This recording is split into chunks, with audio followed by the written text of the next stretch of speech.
నేను జిఆర్ మహర్షి. తెలుగుదేశం అభ్యర్థులు చాలామంది ధర్నాలు చేయడము, లేక కళ్ళు నీళ్లు పెట్టుకోవడము, తమకు టికెట్ రాలేదని బాధపడము, ఒకరిద్దరు ఆసుపత్రులు పాలు కావడము, ఇవన్నీ కూడా జరుగుతున్నాయి. సరే, పొత్తు అలయన్స్ ఇవన్నీ ఉన్నప్పుడు అందరికీ సర్దుబాటు చేయలేరు, కొంతమందికి అన్యాయం జరిగి తీరుతుంది. ఎందుకంటే వాళ్ళ టికెట్లని పొత్తులో ఉన్నటువంటి జనసేనకు బీజేపీకు కేటాయించక తప్పదు. కాబట్టి ఆయా నియోజకవర్గాల్లో గత 5 సంవత్సరాలుగా పనిచేసినటువంటి ఆశలు పెట్టుకున్నటువంటి తెలుగుదేశం నాయకులు సహజంగానే డీలా పడిపోతారు, లేదా కొంతమంది గొడవలు చేస్తారు, కొంతమంది అసంతృప్తులు, కొంతమంది రెబెల్ వేయచ్చు, ఏమైనా జరగచ్చు. ఇంకా అది కొంచెం టైం పడుతుంది అవన్నీ తెలియడానికి. ఇక తిరుపతి విషయానికి వస్తే సుగుణమ్మ గారు మాజీ ఎమ్మెల్యే కళ్ళ నీళ్లు పెట్టుకున్నారు. కళ్ళ నీళ్లు పెట్టుకుని, ఎందుకంటే కళ్ళ నీళ్లు పెట్టుకోవడంలో న్యాయం కూడా ఉంది. ఎందుకు అంటే లాస్ట్ ఎలక్షన్లో 19లో ఆమె తక్కువ మార్జిన్లో ఓడిపోయారు.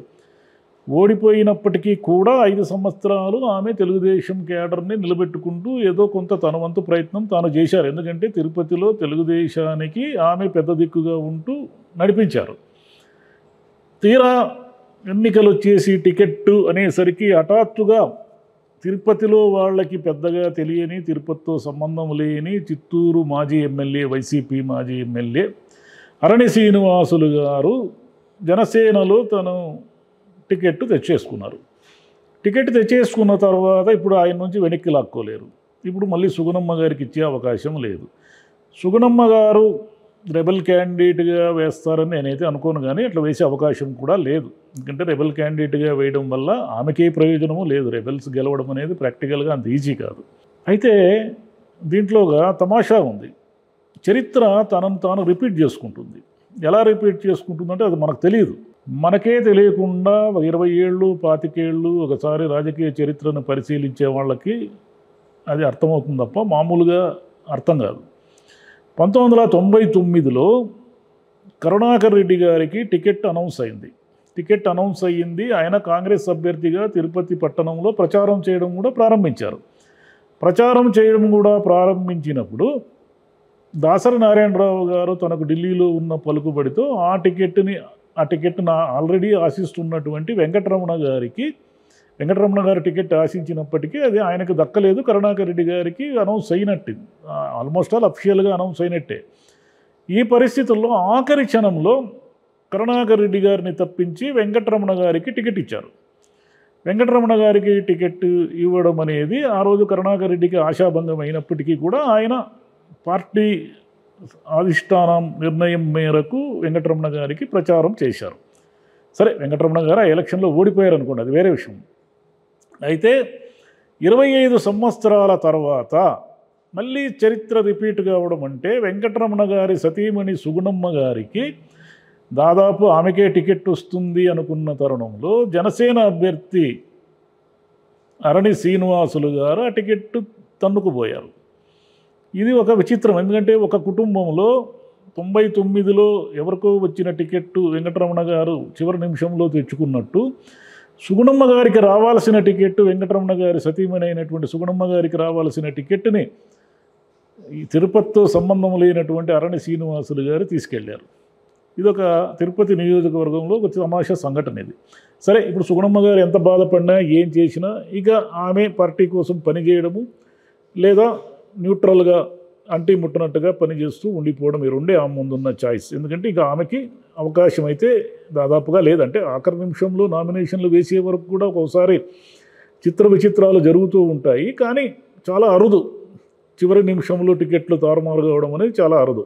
అదేవిధంగా పెందుర్తిలోకి వచ్చేసరికి బండారు సత్యనారాయణ గారికి టికెట్ వస్తుందని నిన్న మొన్నటి వరకు అందరూ అనుకున్నారు. ఆయన ఈరోజు ఆసుపత్రిలో చేరారు ఏకంగా అస్వస్థతతో. సరే, ఏవో బాధలు ఉంటాయి కాబట్టి బాధలు, వయసు ఇవన్నీ తోడై ఆయన ఆసుపత్రిలో చేరారు. ఆసుపత్రిలో చేరితే ఊరికే పరామర్శలు ఉంటాయి తప్ప ఇంకా ఆయనకు టికెట్ అయితే రాదు. విజయవాడ వెస్ట్లో సుజనా చౌదరి గారి పేరు వినిపిస్తోంది. నిజానికి విజయవాడ ఆయన యాక్చువల్గా ఎంపీగా వెళ్తారు అనేది బలంగా టాక్ వచ్చింది. ఎంపీగా వెళ్తారనే టాక్ వచ్చినప్పటికీ ఆకర్షణలో ఎందుకు ఆయనకి ఎంపీ టికెట్ బీజేపీ వాళ్ళు అనౌన్స్ చేయలేదు. అనౌన్స్ చేయకపోవడం వల్ల ఆయన్ని విజయవాడ వెస్ట్ ఎమ్మెల్యేగా దించుతారని ఉంది. అక్కడ ఆల్రెడీ జలీల్ ఖాన్ ఏదో అసంతృప్తిగా ఉన్నాడు. ఈరోజు పోతిన మహేష్ గారు ఏదో ధర్నాలు అవి ఇవి చేస్తూ ఉన్నారు.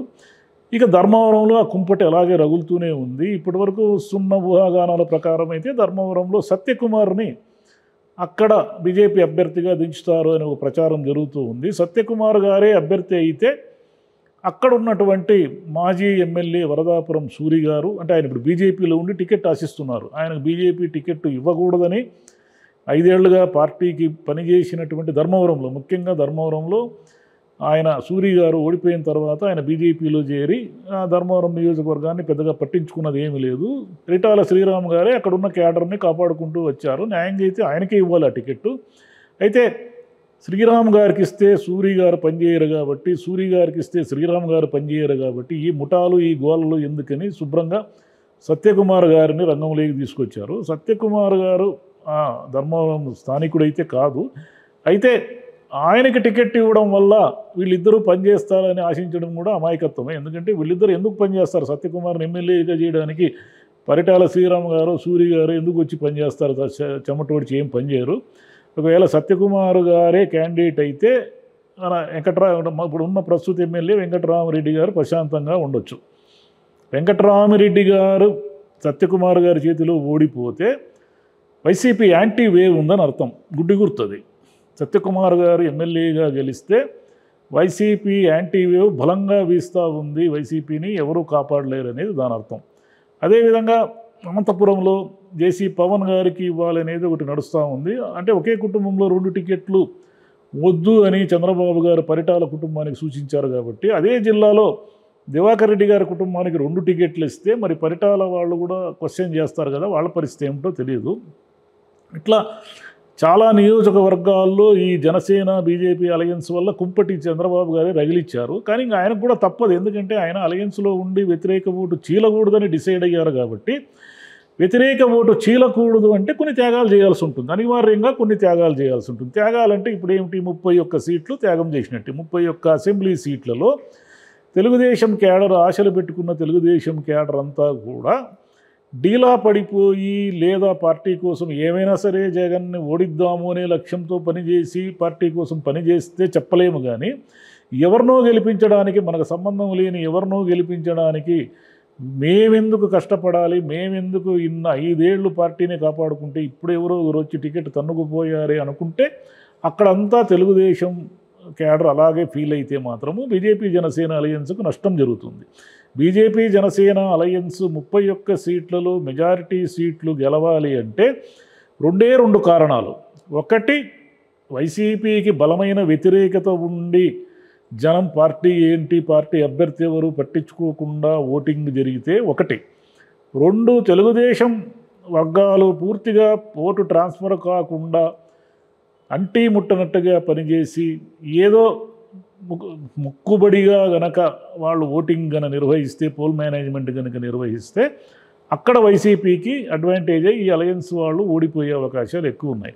ఇదంతా కూడా ఇంకా గట్టిగా టైం దగ్గరకు వచ్చేసింది కాబట్టి పోను అంటే ఇంకా నామినేషన్లు వేసే నాటికి సిచ్యువేషన్లు ఎవరు బలమైన అభ్యర్థి, ఎవరు బలహీనమైన అభ్యర్థి, ఎవరికి గెలుపు అవకాశాలు ఉన్నాయి, ఎవరు ఓడిపోయే అవకాశాలు ఉన్నాయి అనేది మనకు మెల్లిగా కొంచెం టైం పడుతుంది అర్థం కావడానికి. ఇప్పుడైతే తెలుగుదేశంలో ఈ అసహనాలు, అసంతృప్తి జ్వాలలు, తిరుగుబాట్లు ఇవన్నీ కూడా కొంతకాలం రాజ్యం వెళ్తాయి. అవన్నీ కూడా చంద్రబాబు తీర్చడం అంత ఈజీ ఏమైతే కాదు.